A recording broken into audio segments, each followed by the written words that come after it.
Hello les amis, je vous retrouve pour une nouvelle vidéo sur le football et la Ligue Europa 2024-2025 et je vais revenir sur le résultat du match AS Rome contre Athletic Bilbao, un match de la première journée de cette compétition qui s'est terminée par un but partout. Alors je vais revenir sur les buteurs de cette rencontre, mais surtout sur les statistiques des deux équipes. On va décortiquer tout ça pour essayer de comprendre un petit peu ce qui a pu se passer et on terminera la vidéo en parlant des prochains adversaires pour ces deux équipes dans cette compétition. Alors, c'était quand même un gros choc de cette première journée et donc l'AS Rome a ouvert le score à la 32e minute par Dovbyk, donc sa recrue qui vient de Rérone.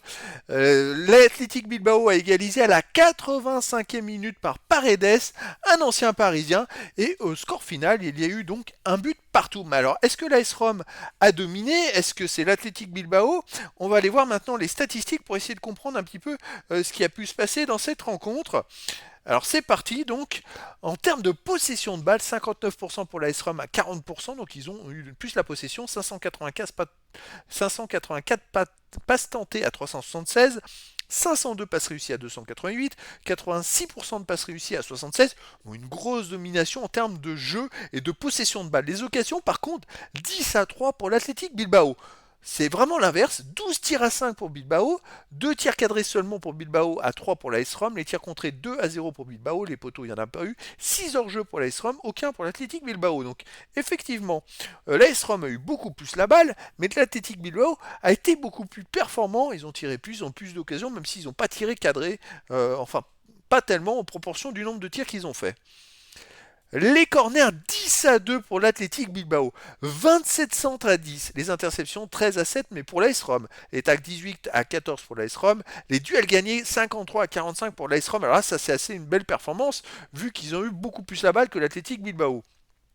Les arrêts 2 pour l'Athletic Bilbao à 1 pour l'AS Rome, les fautes 15-12 pour l'Athletic Bilbao, les cartons jaunes 4-2 pour l'Athletic Bilbao.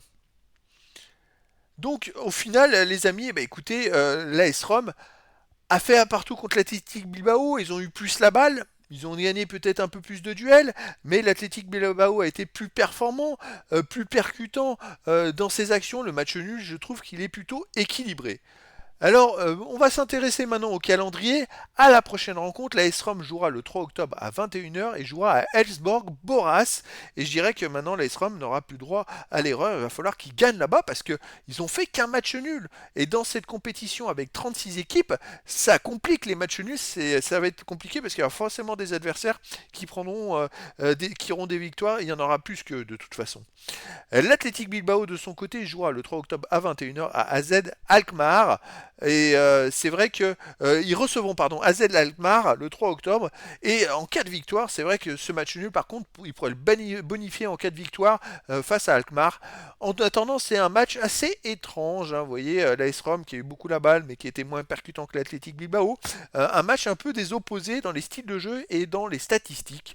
Et donc voilà les amis, c'était la présentation du résultat du match de la première journée de Ligue Europa 2024-2025. L'AS Rome qui recevait l'Athletic Bilbao. Il y a eu donc match nul, un but partout. Voilà les amis, je vous dis à très bientôt pour une nouvelle vidéo.